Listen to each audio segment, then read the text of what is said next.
Surat kuasa adalah surat yang berisi pemberian dalam kurung pelimpahan kekuasaan dari seseorang kepada orang lain yang ditunjuk untuk melakukan sesuatu sebagaimana yang tertulis dalam isi surat. Surat kuasa diberikan bila yang punya kuasa berhalangan atau tidak dapat menjalankan aktivitasnya karena berbagai hal.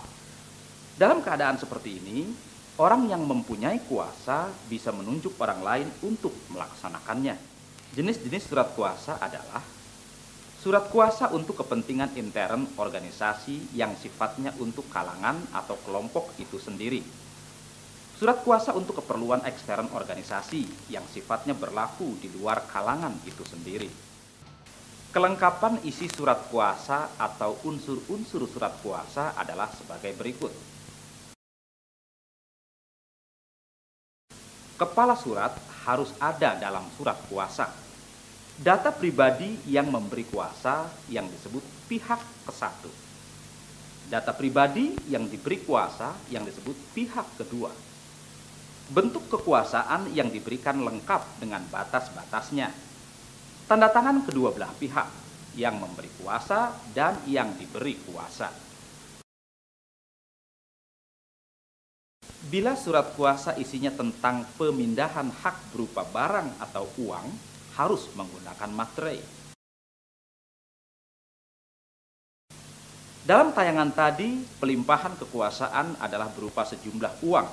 Oleh karena itu, surat kuasa ini ditandatangani di atas materai dan dilampiri fotokopi identitas si pemberi kuasa dan penerima kuasa. Surat kuasa mempunyai struktur dan bahasa yang sama dengan surat resmi lainnya. Struktur penulisan dan bahasa yang digunakan sama dengan surat resmi, mulai dari kepala surat sampai dengan nama dan tanda tangan.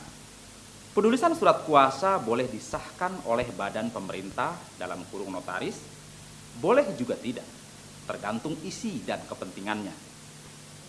Semua masuk dalam identifikasi unsur-unsur surat kuasa karena menjelaskan pihak-pihak yang memberi kuasa dan yang diberi kuasa, serta sampai sejauh mana kekuasaan itu diberikan.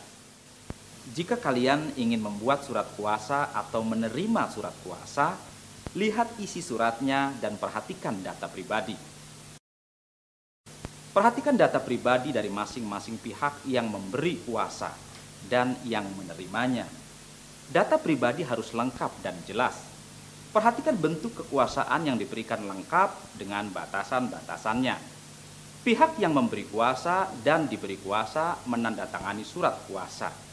Kemudian teliti lagi teknik penulisan dan penggunaan bahasa yang dibuat dalam surat kuasa dan bila diperlukan gunakan materai.